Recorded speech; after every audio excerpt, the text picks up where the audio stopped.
Blackstone Audio presents Blacklight Blue by Peter May. This book bears a dedication for John, Ian, and Suzanne. We are linked by blood, and blood is memory without language. Joyce Carol Oates. Prologue. Spain, July 1970. She had caught the young woman's eye the day before, by the swimming pool. The little boy was in a foul mood, still unsteady on his feet and determined to defy his mother. But it didn't matter.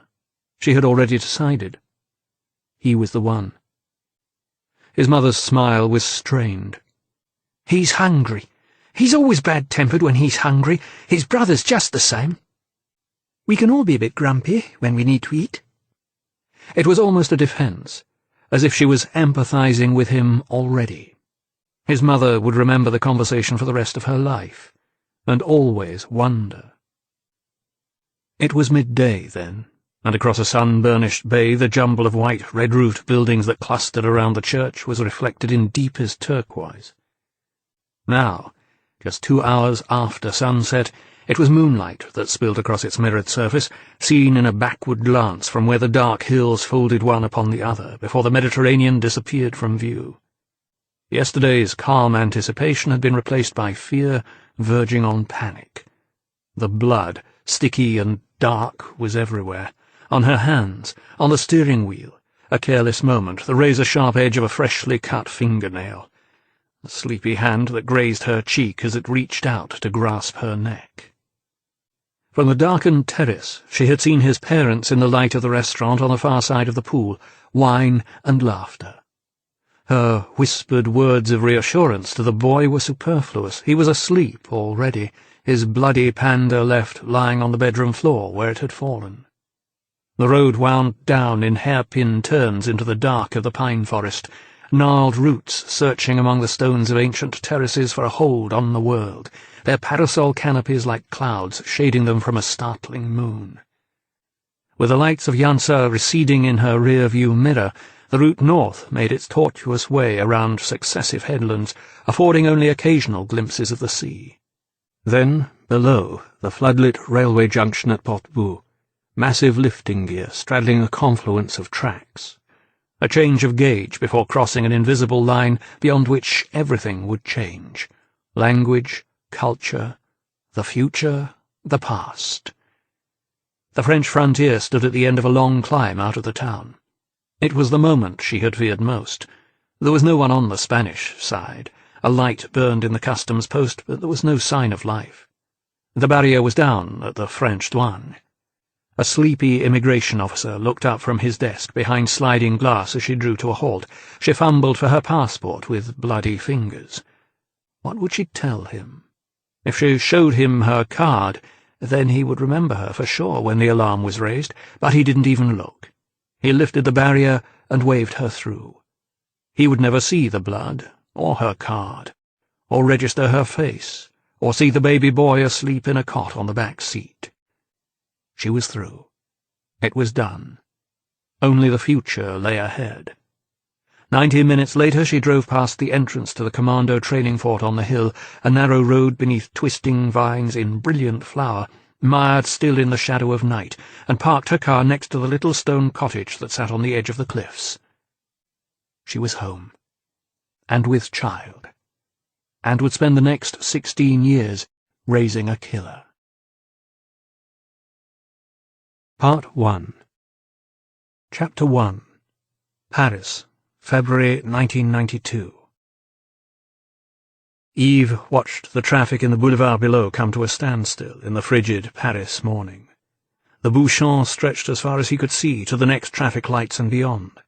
He could almost feel the frustration of the drivers trapped in their cars rise to meet him like the pollution that spewed from smoky exhausts. The city air was not good for him. It was time for a change. The long, repeating monotone in his ear was broken by a man's voice. "Yes? Hello? Salut, it's me." "Oh, okay." The voice seemed tense. Eve was cool, relaxed. each word delivered with the easy assurance of a soldier with an automatic weapon pumping bullets into an unarmed man. "I'm sorry I didn't call yesterday. I was out of the country." He wasn't quite sure why he felt the need to elaborate. It just seemed more casual, conversational. "Portsmouth, in England, a business trip." "Is that supposed to mean something to me?" Clear irritation in the other man's voice now. "I just thought you'd wonder why I hadn't called." "Well, you're calling me now." "I was going to suggest tomorrow afternoon. 3 o'clock, if that's okay with you." "Where?" "Your place." He sensed the other's reticence in his hesitation. "I prefer somewhere public, you know that." "Listen, friend, we need to talk." If there was a threat in the forced intimacy of the word friend, it went unnoticed. He heard a sigh at the other end of the line. "You know where to find me?" "Of course." 3 o'clock, then. "Fine."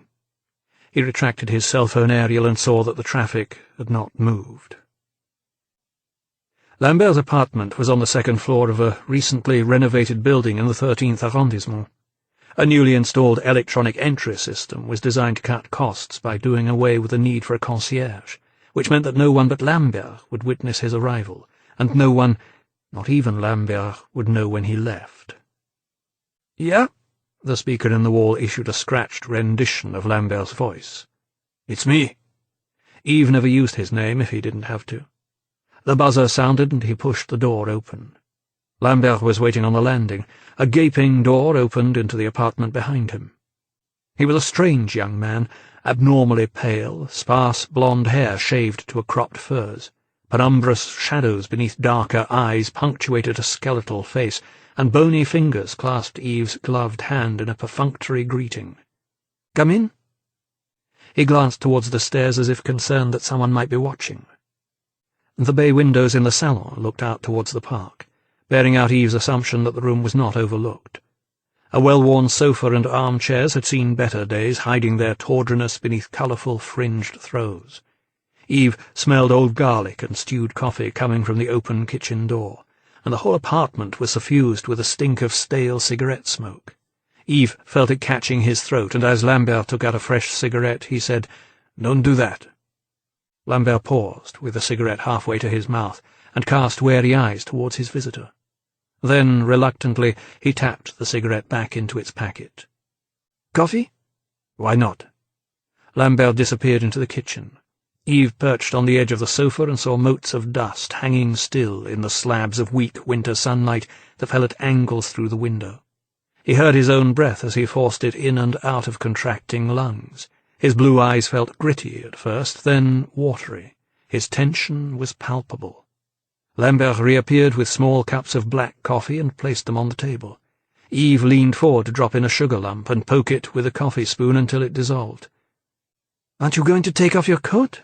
Lambert sat opposite, in the armchair, keeping his eyes on his visitor as he raised his coffee cup to his lips. "I'm not staying." Lambert's eyes dropped to his guest's hands. "You can't take off your gloves, surely." "I have a form of psoriasis," Yves said. "It affects my hands. When I have a flare-up, I have to rub them with cream. I keep the gloves on to protect them." He took a sip of his coffee.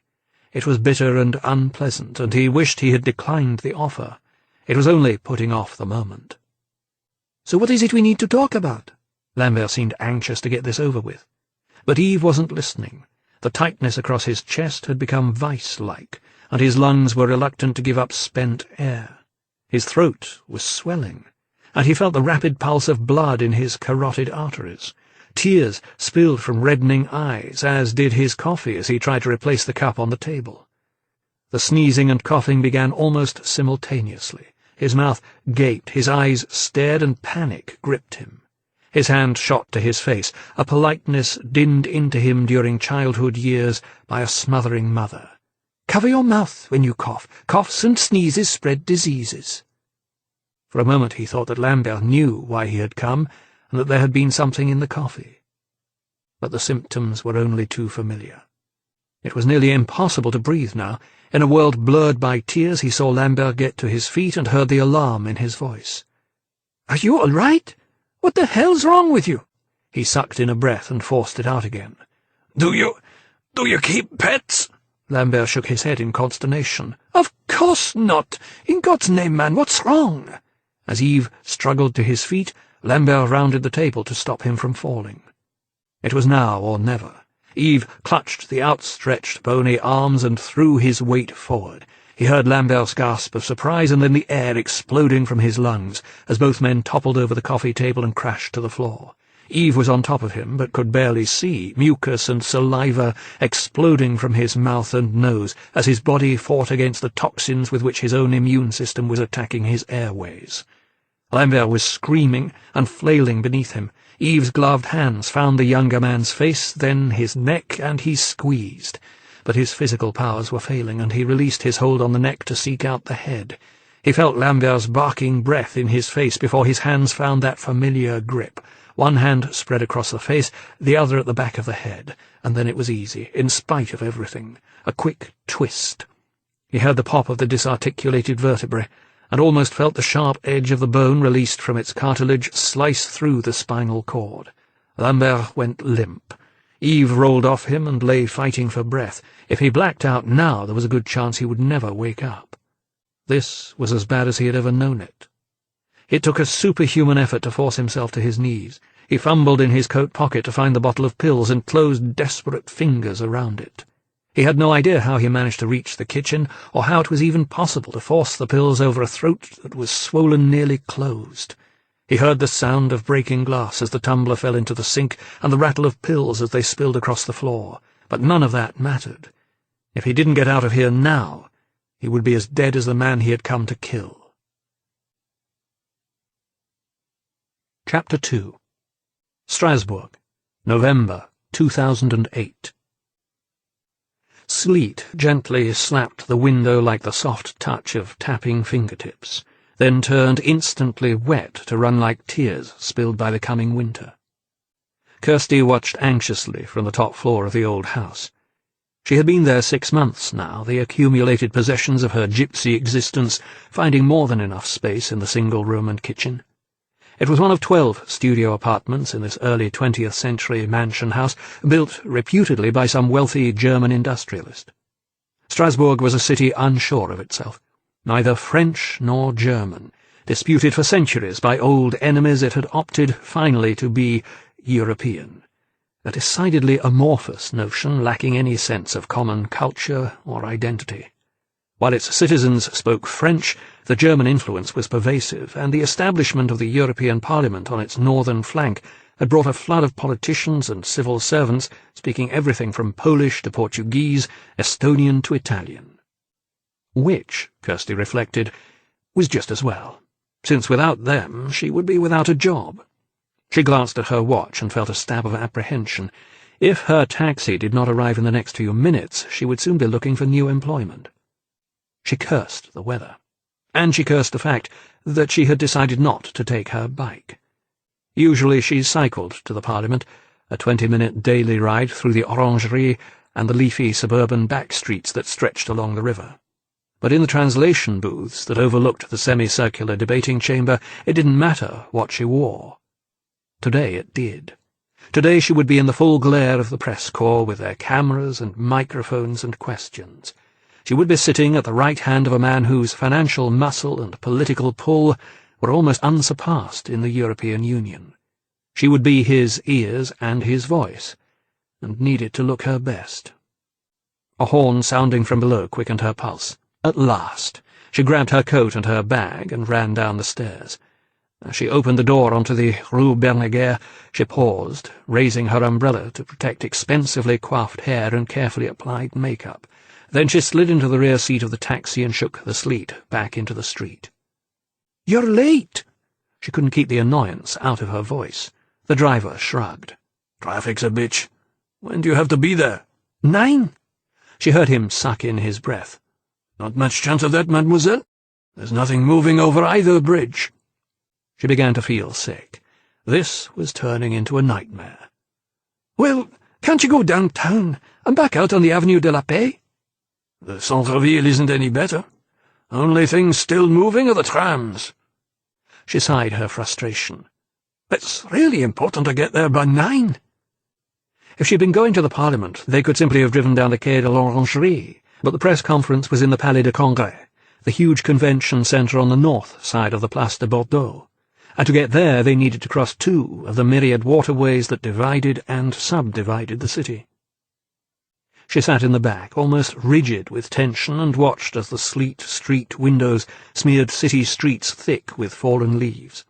They moved freely at first, and she began to relax, but as they approached the pont that bridged the river between the Boulevard de la Dordogne and the Boulevard Jacques-Presse, the traffic ground to a standstill. She saw that the sleet was turning to snow, and that now it was starting to lie. She took a deep breath and felt it tremble in her throat. There was no way they were going to make it. She had taken the 1-week engagement in the hope that it might lead to better things. It had slotted in nicely between the end of her 1-year probationary contract with the European Parliament and the start of a new 2-year term on full pay. Very shortly she would sit the test, and if she passed it she would become a career interpreter for the European Union, the prospect of which seemed to stretch ahead of her like a prison sentence.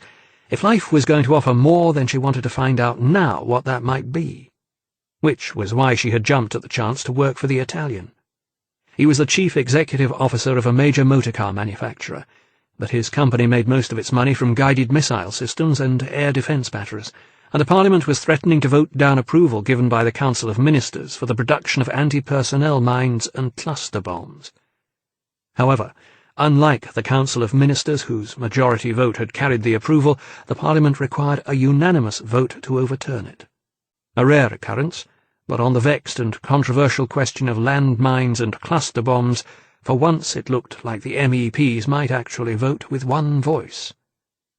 The Italian was in town to lobby against such a vote, and to pressurize Italian members of the European Parliament whose constituents back home could lose jobs if the contract fell. He had employed Kirsty as his interpreter, and to be the attractive and acceptable face of his campaign. She had not fully appreciated that until the briefing at his hotel the day before, when no amount of oily charm had been able to disguise his naked intent. But she had already signed a contract, and was committed to the job. After all, she told herself, she was just the messenger. She had no control over the message. But neither had she any control over the traffic. Her eyes closed in despair. She had blown it. She should have ordered the taxi half an hour earlier. She fumbled in her purse for her cell phone and hit the speed dial key. "Hi, Kirst. What's up?" "Sylvie, I'm in trouble. I'm stuck in traffic in the Boulevard Tauler. There's no way I'm going to make it to the Palais de Congrès on time. Is this the Italian job?" "Yeah." "Merde. Is there anything I can do? You can stand in for me." "Kirsty, I can't. I haven't been briefed." "Please, Sylvie, you're 5 minutes away, and I know you're not on shift till this afternoon. Just hold the fort for me. I'll get there as soon as I can." It was after 9:30 when her taxi swung in off the Avenue Herrenschmidt. The car park was filled with press vehicles and satellite vans. The flags of the European Union's 27 member states hung limp in the grey morning light, and wet snow lay like a crust along the curves of an impenetrable bronze sculpture on the lawn beyond. She fumbled to find money in her purse as her driver pulled up below the Strasbourg Événement sign. Then she flew across the paving stones towards the glass, her coat billowing behind her, concern for hair and makeup long forgotten. Her voice echoed across the vast, shining concourse, and heads swung in her direction. "The press conference! What room?"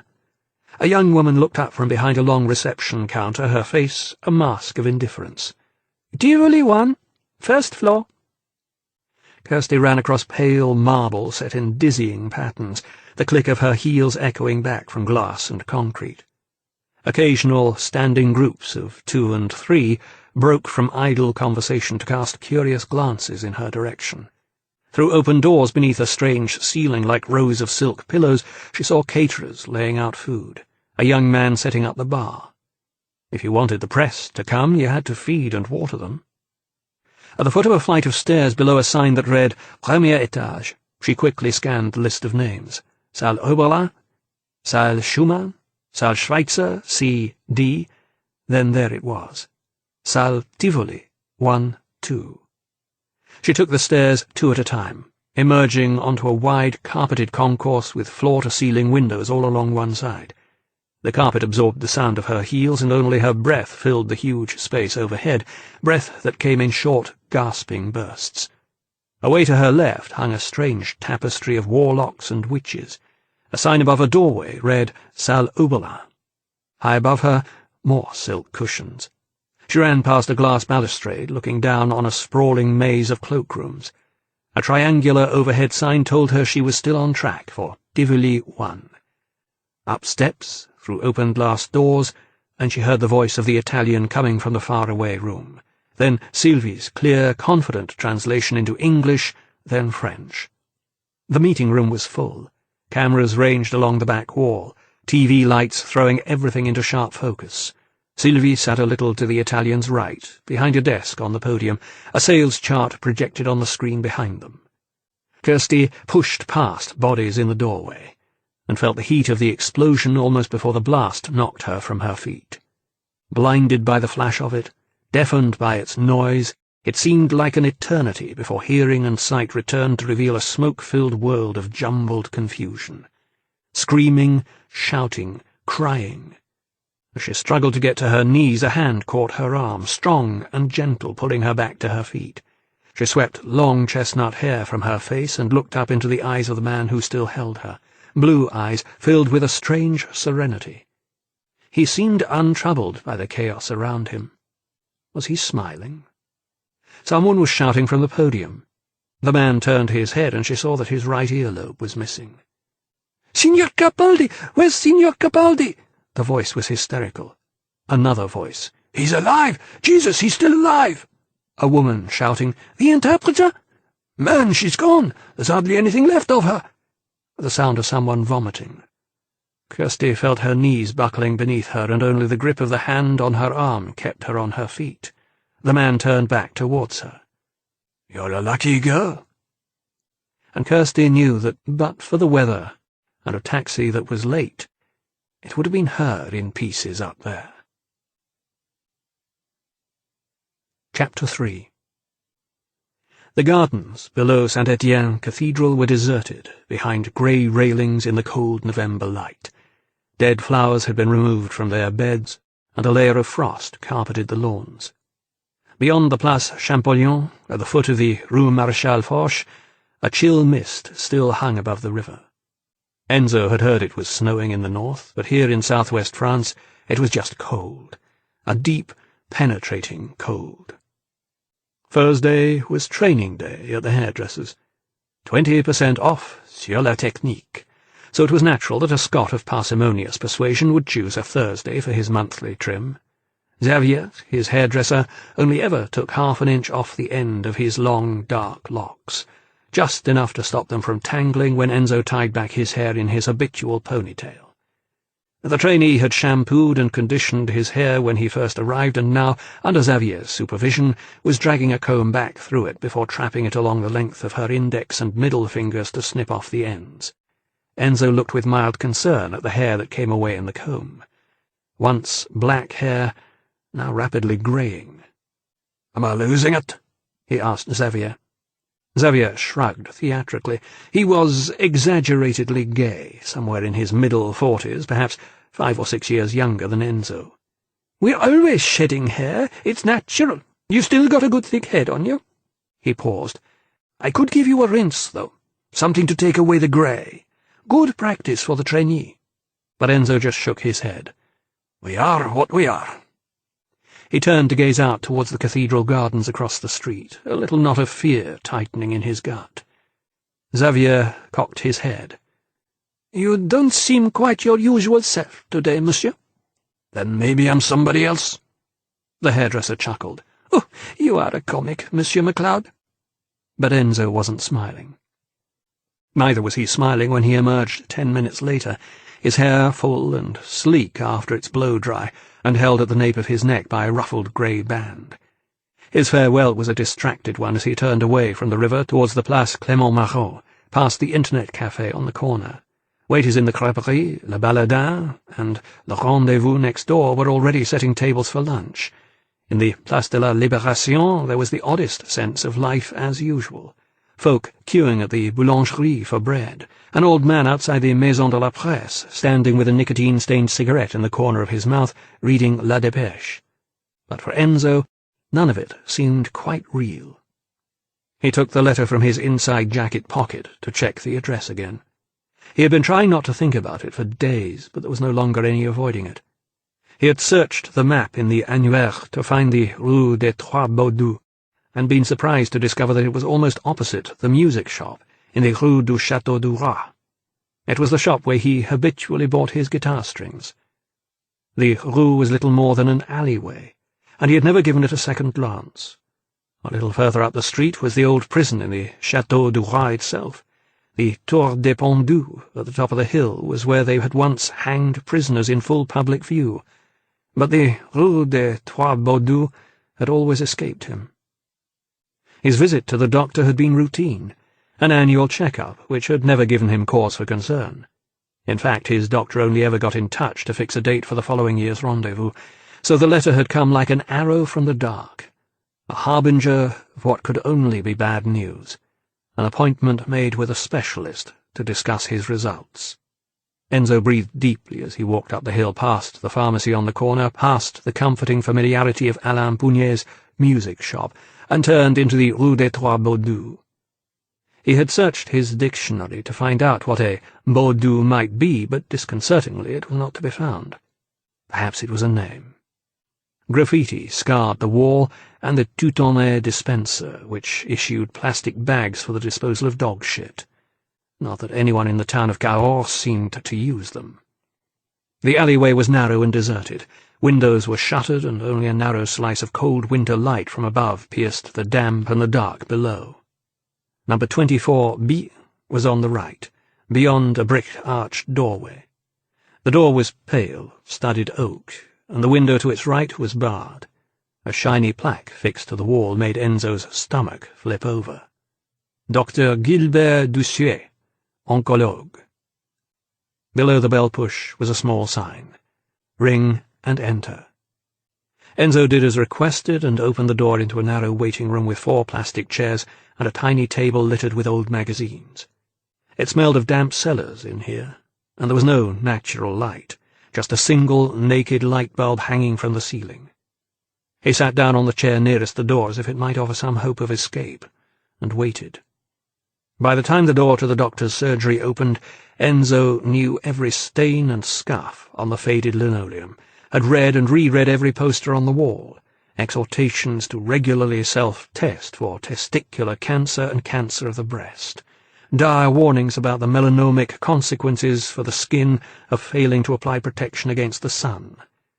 None of it did anything to ameliorate Enzo's deepening sense of foreboding. Dr. Doucier was younger than he had expected, late 30s or early 40s. He was possessed of certain rugged good looks and had a charming smile. He held out his hand to shake Enzo's and ushered him into his inner sanctum. The office was sparsely furnished, a couple of filing cabinets, a desk, some chairs. There were a handful of posters on the walls, and the blinds were down, even though there was hardly any daylight in the street outside. A desk lamp focused a dazzling circle of electric light onto the burnished surface of the desk, and the 2 men sat down on either side of it. There was a file open on the blotting paper, and Enzo could see his name at the top of it. The doctor didn't look at it. Instead he clasped his hands in front of him and leaned his elbows on the desk. He looked at Enzo earnestly, a well-practiced look of sympathy and sadness in his eyes.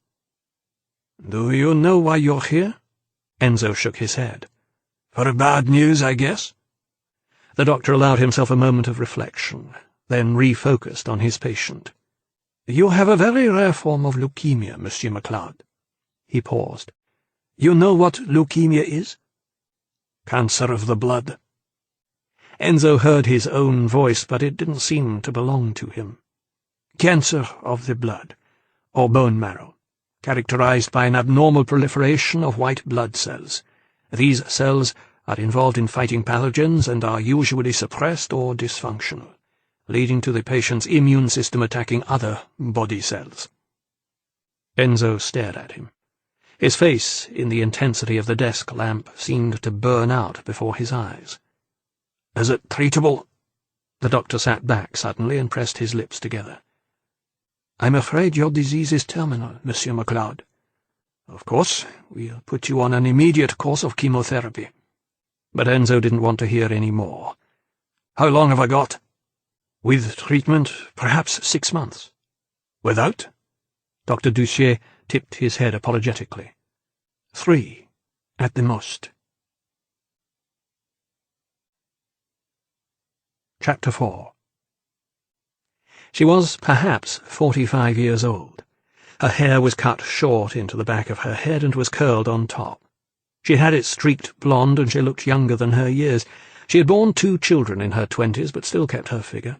She was slim, attractive, and divorced, and her children were adults now, which meant she was never short of male suitors.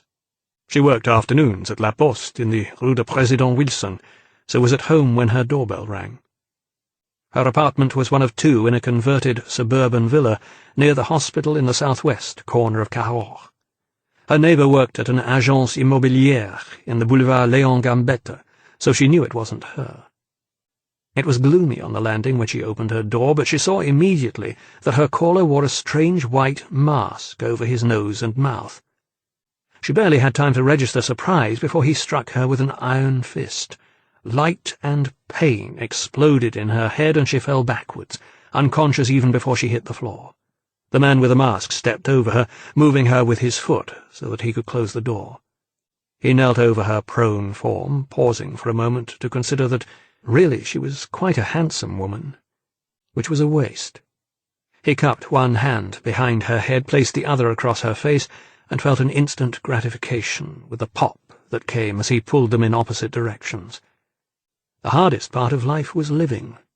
Death was easy. With his gloved hands he carefully felt for the opening of her blouse, then ripped it apart. Buttons rattled across the floor. Her bra was black, with small frilly loops along the upper edges.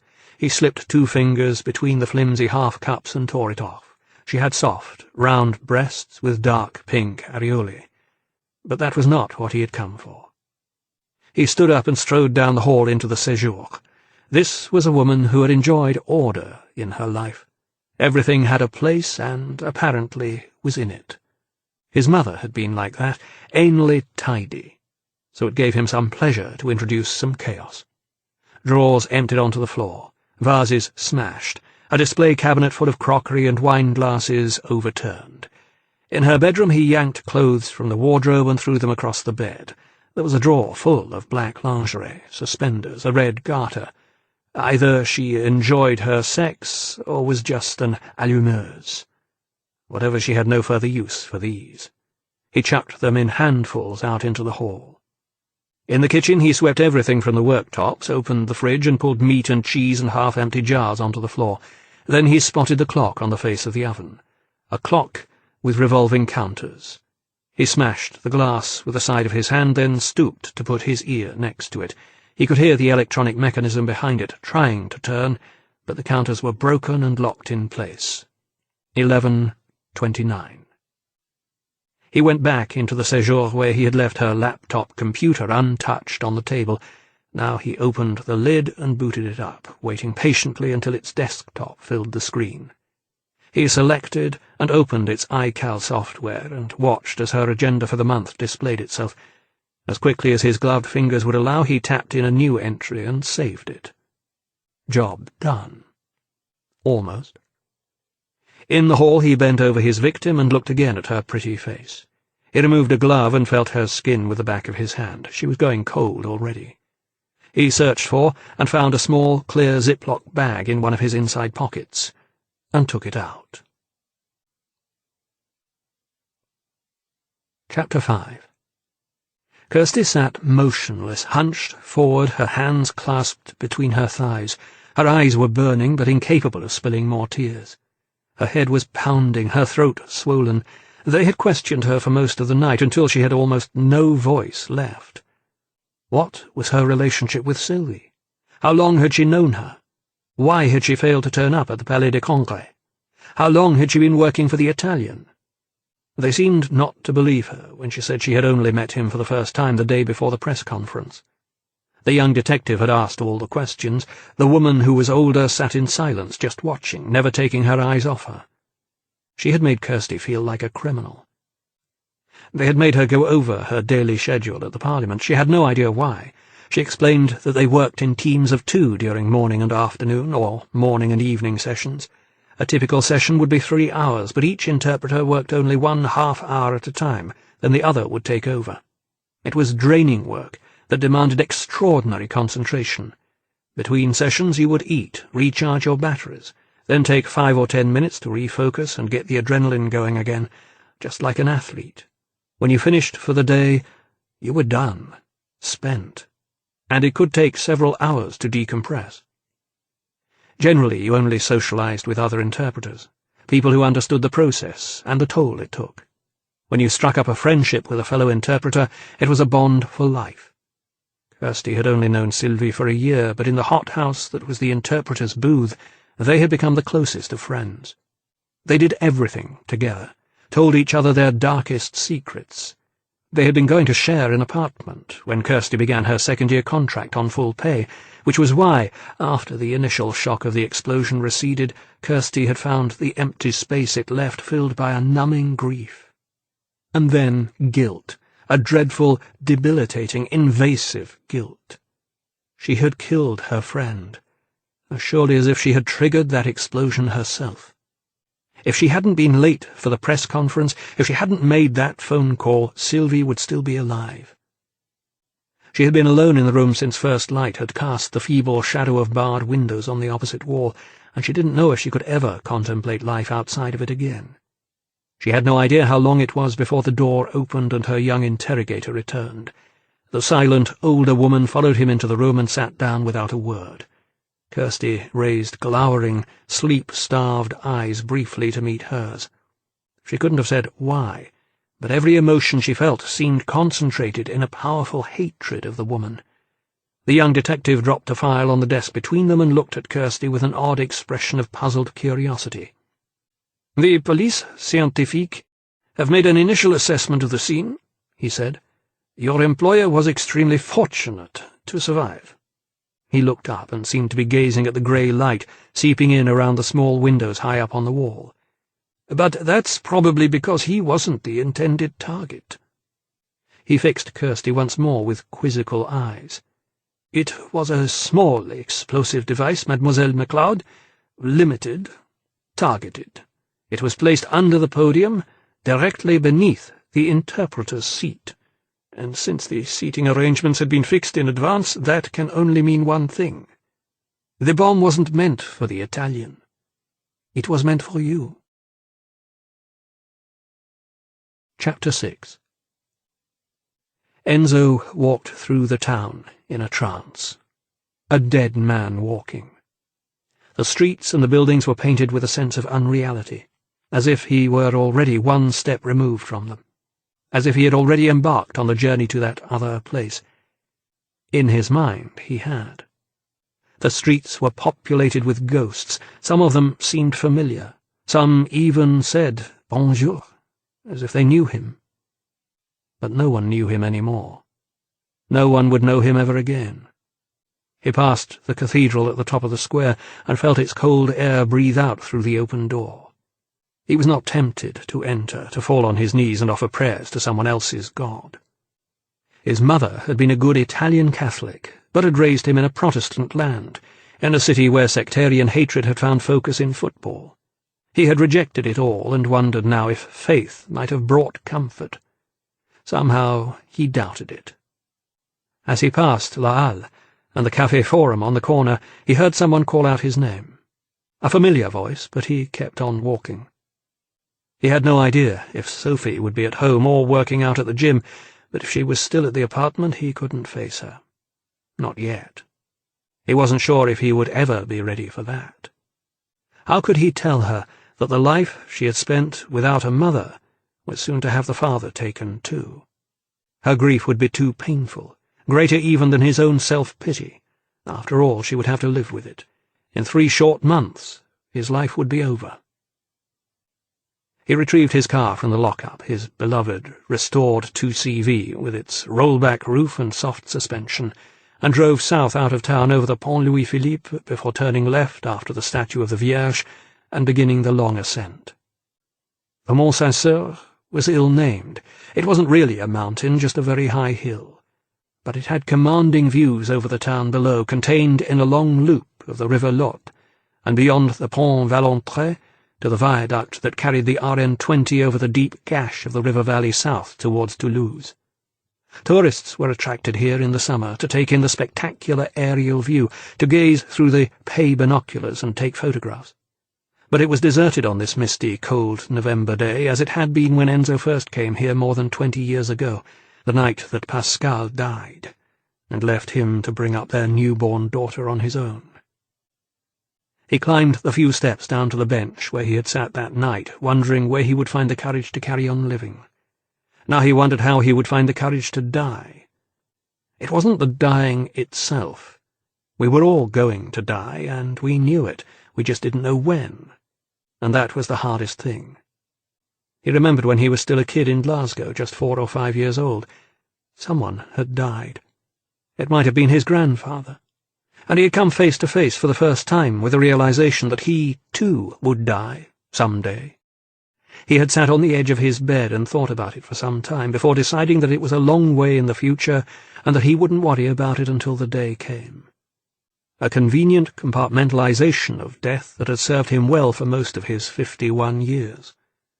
Only now someone had broken the seals and opened the compartment, and he found himself staring in the face the moment he had so conveniently dispatched to a far-off place.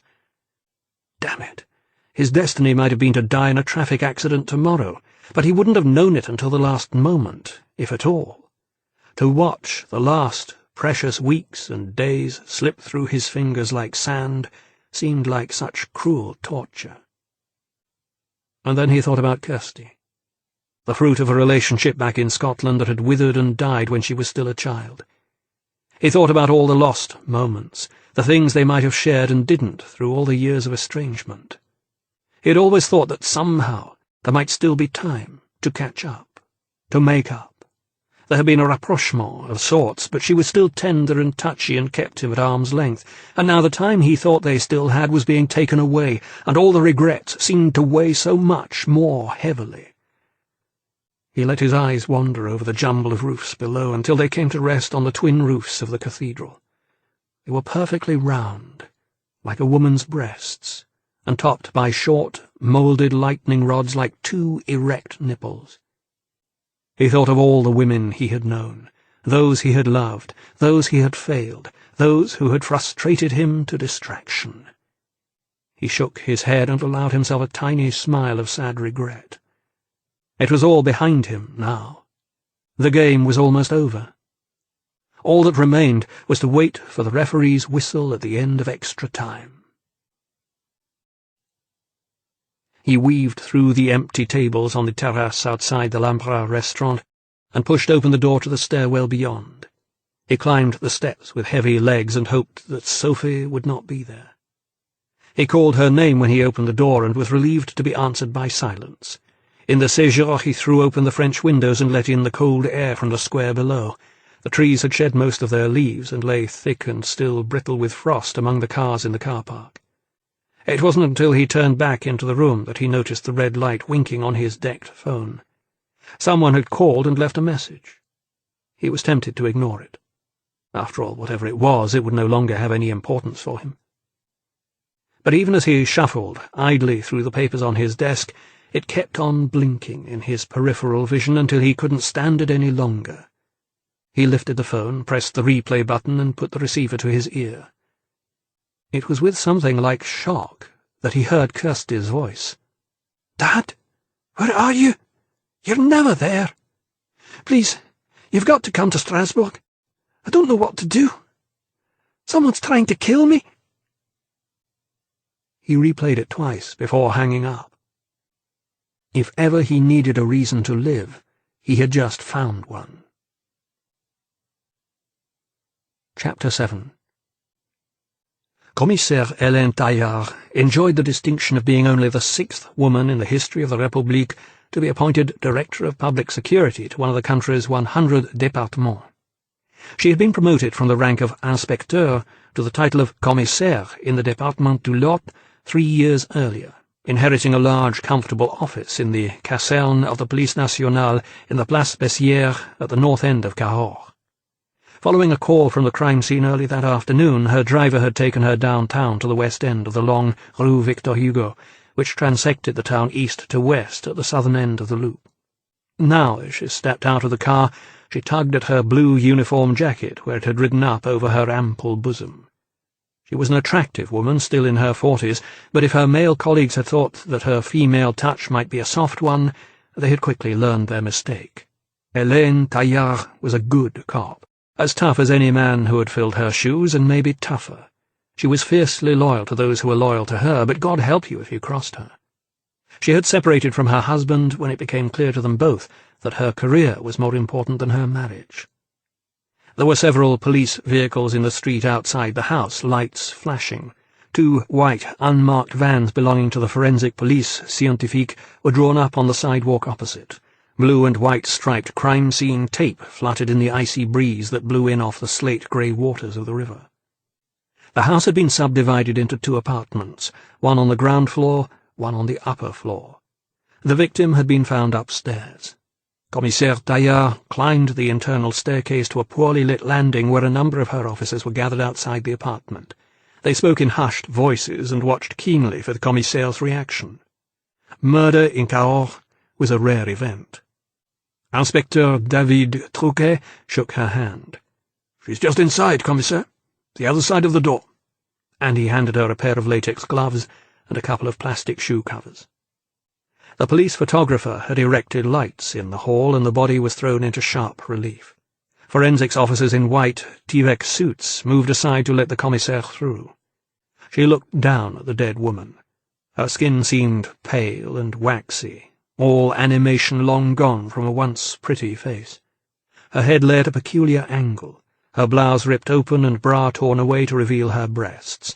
There was deep purple bruising down one side of her face. A sexual attack? Inspecteur Trouquet raised an uncertain eyebrow. "You might think so at first glance, commissaire, but she was still wearing her panties, and the médecin légiste says she hasn't been interfered with, down there." He was uncomfortable at having to discuss a woman's private parts with his female boss. "And the place has been turned over. It's possible he was looking for something." He? Commissaire Taillard disliked sexual stereotypes of either variety.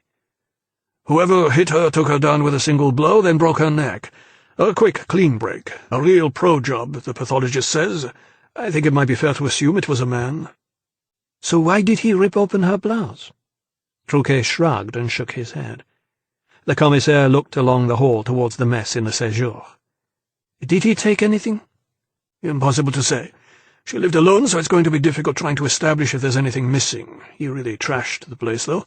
Like maybe he was getting something out of his system." "A grudge killing?" "Possible." "How about the time of death?" "Just before 11:30 this morning." She turned a look of surprise towards her investigating inspecteur. "How can you know so precisely?" He started towards the kitchen and indicated that she should follow. They picked their way carefully through the debris on the floor and the stink of ripening goat's cheese, and he showed her the broken clock on the oven. 11:29. Assuming he broke it when he was trashing the kitchen and that he'd already killed her, that would put time of death sometime shortly before then. Just over 3 hours ago, and rigor mortis is only just beginning to set in, so it all fits. "How convenient." She looked around the kitchen. It was in the American style, with wall cupboards and worktops and a central island. "Who discovered her?" "The postman. He had a collie for her and needed a signature. The door wasn't properly shut, and when he pushed it open—" "So who is she? Or rather, who was she?" "Odeline Pomereux, 46, divorced, mother of 2. Kids are grown up. She worked afternoons at La Poste in the Rue de Président Wilson." She detected his hesitation. "What?" He lifted Odeline Pomereux's purse from the worktop and took out a dog-eared business card from one of its inside pockets. He handed it to his boss. "We found this." And he watched for her reaction. Commissaire Taillard held it carefully between latexed fingers and felt her professional detachment suddenly depart. But her face remained expressionless, concealing the confusion behind it. She was holding the business card of Enzo MacLeod, Professor of Biology, Paul Sabatier University, Toulouse. She turned it over and saw, in a familiar scrawl, his home telephone number and the words, "Call me." She heard herself saying, "So she knew Enzo MacLeod. That doesn't mean anything." But the colour was rising now on her cheeks, betraying a history of failed emotional involvement that seemed somehow to be common knowledge among her junior officers. "That's not all, Commissaire." She followed Truquet through the hall to the séjour. The officers of the police scientifique had returned to the task of examining the body of the victim in the minutest detail before removing it to the morgue. Amid the mess, a laptop computer sat open on the table, a slide selection of family photographs installed as a screensaver illuminating its monitor. Truquet leaned over the keyboard and banished the screensaver to reveal a monthly agenda. He stood up. "This is what was showing on the screen when we got here." Commissaire Taillard peered at it, flicking her eyes across 4 weeks of entries until they settled on today's date, and her heart seemed to push up into her throat to try to stop her breathing. Enzo, 11 a.m., it said. "Commissaire?" a voice from the hallway. She looked up, but was distracted, and it took a second call before she reacted. She went out into the hall. The senior forensics officer was standing astride the body in his shower cap and white plastic suit. In one latexed hand he was holding a pair of tweezers, which he held out for her to see. "Here, recovered from the victim's clothes, ma'am. Not hers. Definitely not hers." She took a step closer and saw several long black hairs held between the legs of the tweezers. "Long, like a woman's?" said the forensics officer. "Or a man with a ponytail?" David Truquet's voice came from behind. She turned to see him watching her closely, and a sick feeling of dread descended like a shroud on a murder victim. Chapter 8.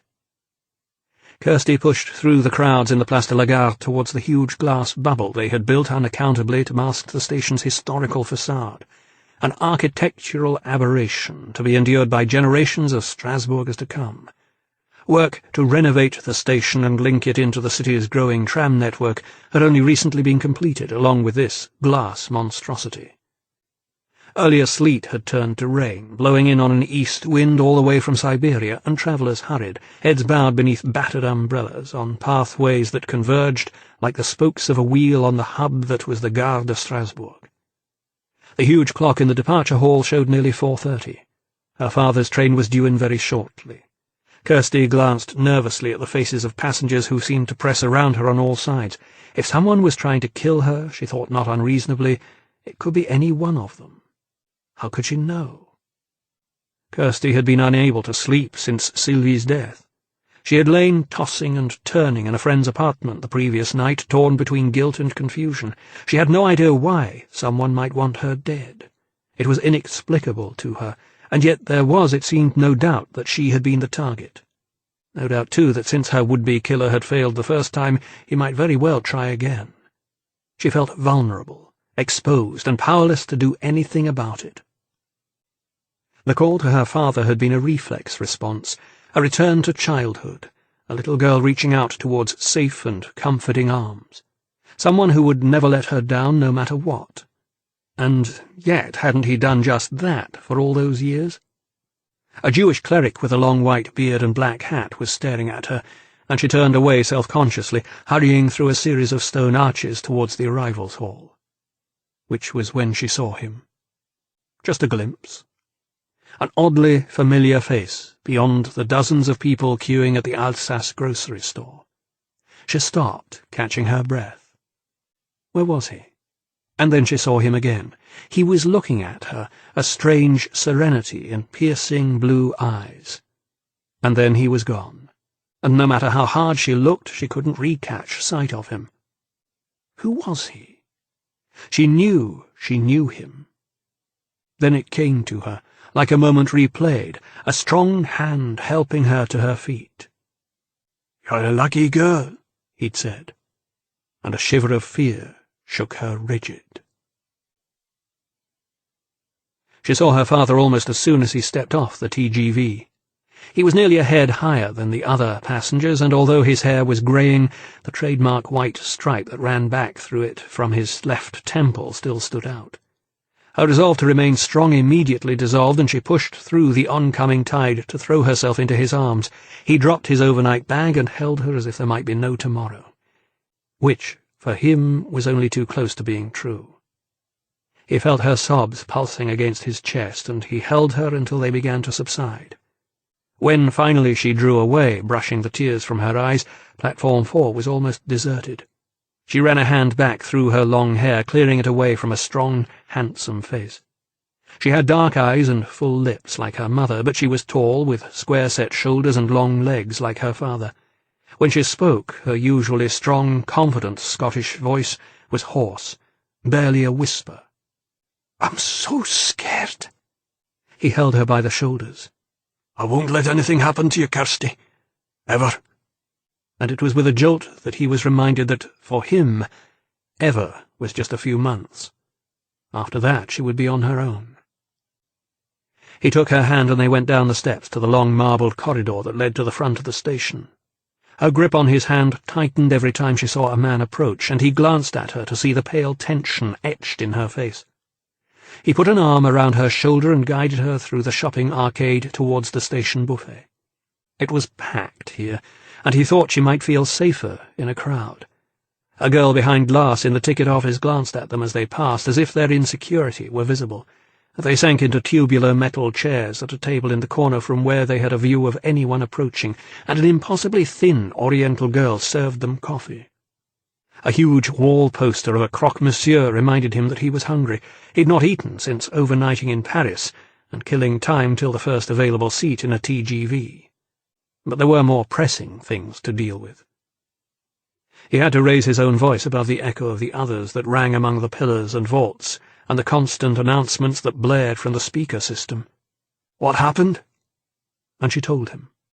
About her 1-week contract interpreting for the Italian, her disappointment when she discovered why he was in town, how the weather had brought traffic to a standstill on the morning of the press conference, and how she had called Sylvie from her cab to ask her to stand in. "It's hard to believe that you were the target and not the Italian. He must have plenty of enemies." The police were certain. The bomb had been placed beneath the interpreter's seat, the one I should have been in, not Sylvie. She choked on the words, and he put a reassuring hand over hers. "It's not your fault, Kirsty. That bomb was meant for me. It should have been me at that press conference." It was almost as if she wished herself dead. Death would have been easier than the guilt. Enzo thought about how he would be feeling right now if Kirsty had got there on time. And he knew that no matter what horrors he might face himself, his job right now was to protect his child, with his life, if necessary. He glanced at her. She was still distracted, eyes flickering nervously towards the passing crowds in the arcade. "Are you still seeing Roger?" The eyes darted quickly in his direction and fixed him with a look of hurt and disappointment. "Does it matter? I know you don't like him, but he's got nothing to do with this." He wanted to say that it didn't matter a damn whether he liked Raffin or not. The point was he didn't like him being with Kirsty. But he kept his own counsel. "Does he know what's happened?" She shook her head, and he felt some tiny crumb of comfort in the knowledge that the first person she had turned to was him. He dropped some coins on the table and stood up. "Come on. We'll go to your apartment and pack a bag, and you'll come back with me to Cahors. You'll be safe there, and we'll figure out what to do." But she made no move to get up. "I haven't been to the apartment since it happened. I stayed with a friend last night." She hesitated. "I'm frightened to go back." He nodded and took her hand. "We'll get a cab to wait for us. I've booked us a hotel, and we'll get the first train to Paris in the morning." But still she wouldn't stand. "There's something else." He frowned. "What?" He sat down again. "When I got there, just as the bomb exploded, the blast knocked me from my feet." He could see the consternation in her eyes. "This man picked me up. Just kind of lifted me to my feet. It almost seemed like he was smiling. You know, completely unaffected by what had just happened. There was panic. People were screaming, smoke everywhere, and he just looked at me and said, "You're a lucky gal." Enzo had no idea where this was going. He searched her face for some understanding. You were? But it was like he knew I should have been up there. How would he know that? You ever heard of dog acting? Her face creased in puzzlement. What do you mean? In TV and movies, when they cut away to a shot of the dog has no expression on its face. We, the viewer, read into it whatever expression is appropriate. Good actors know that. They can make a blank face say 1,000 different things. Dad, I don't understand. You were right. How would he know that you should have been up there? You were the only one who knew that. So you were the one who transferred that interpretation to him. But she took no comfort in his words and simply shook her head. No. She drew a deep breath. You see, the thing is, I just saw him again. Where? Here, in the station, just before your train got in. And he felt the same shiver of fear that she had experienced just 15 minutes before. Chapter 9. It was dark when they got there. The snow was wet, falling through the light of the street lamps in drifts like down, and thickly enough that it was starting to lie again. Enzo told their driver to wait for them and glanced around as Kirsty unlocked the front door. There was a boulangerie and an agence immobilière on the ground floor. Some of the windows on the upper floors had small balconies, closed in by cast-iron railings. There was a modern apartment block next door, and a row of upmarket villas on the far side of the main road. So this was where his little girl lived. The names on the door plate all looked foreign. Bozovic, Marinelli, Bucara. He wondered if they were all interpreters like Kirsty. An electrician's van parked in the Rue Berneguer bore the name Drollershire. Nothing about this place seemed French. He might have been in another country. He followed her up a dark stone staircase to a long landing with doors leading off to left and right.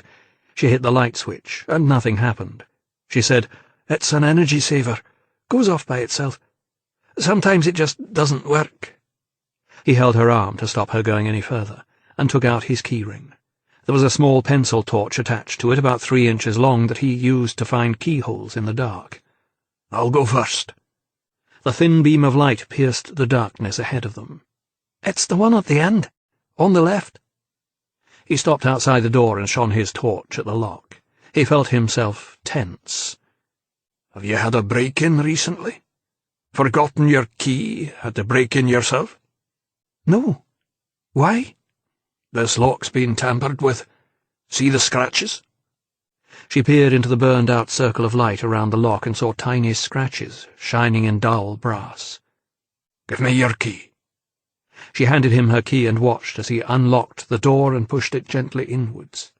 If it were just himself, the knowledge of his impending death might have made him reckless, but responsibility for Kirsty made Enzo careful. "Where's the light switch?" "On the left." He felt for it with his left hand and found it. There was an audible click, but it brought no light to their world. "Fuse box?" He spoke in little more than a whisper, although he was not sure why. If there was someone waiting for them inside, then he would know they were there by now. "On the wall, to the right." He pushed the door wide and swung the pencil-thin rod of light up and right. He saw the square door of the box sent into the wall. Then he flashed the light quickly around the room. It looked shambolic, and he heard Kirsty gasp, but there didn't seem to be anyone there. He stepped smartly inside, reached up to flip open the box and shone his torch into it. The disjoncteur switch was up. It should have been down.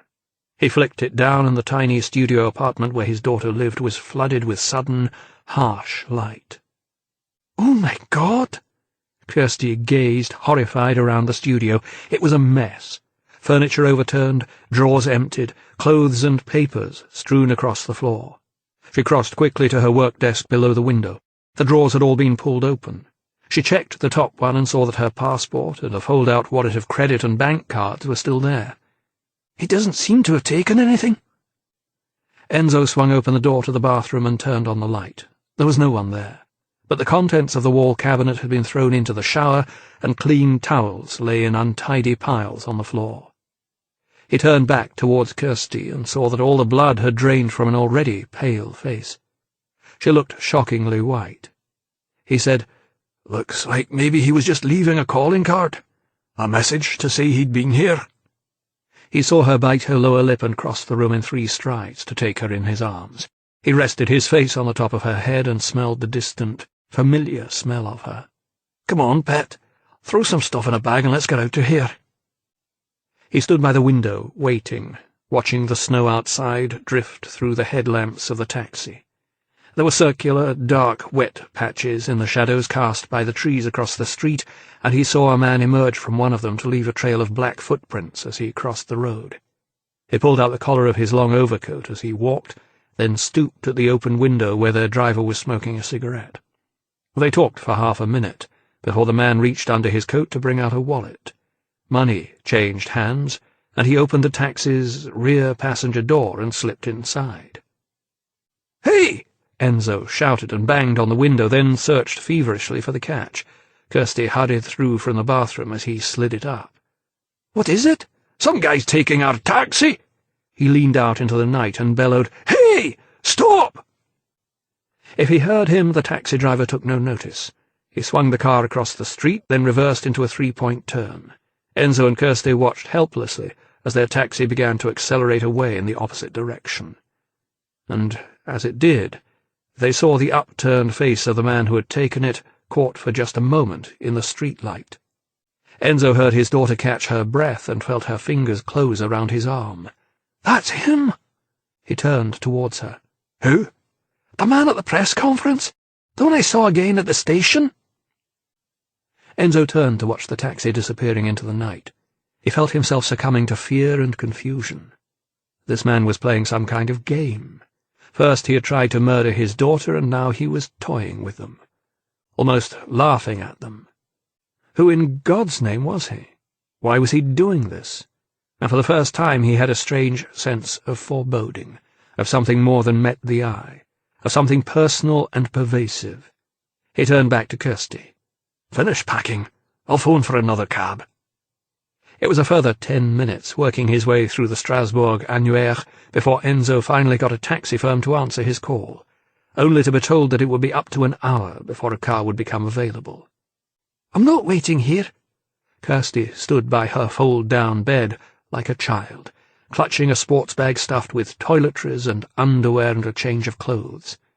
"We can take a shortcut through the park, and maybe pick up a cab on the Avenue de l'Europe." There was a traffic circle 200 metres to the west of the apartment, and beyond that the brooding darkness of the Parc de l'Orangerie. They left foot trails in the snow all along the sidewalk. There was precious little traffic on the roads. Temperatures were forecast to plummet, and all this wet snow would soon turn to ice. No one wanted to be out on a night like this, and those who were had taken every available cab. They rounded the circle and crossed the street, and Enzo hesitated at the edge of the park.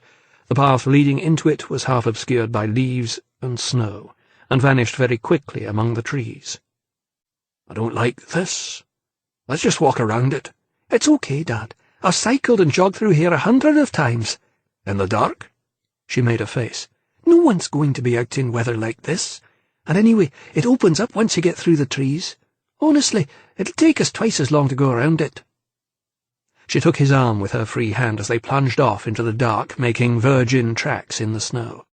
The path dipped a little before rising again through the trees.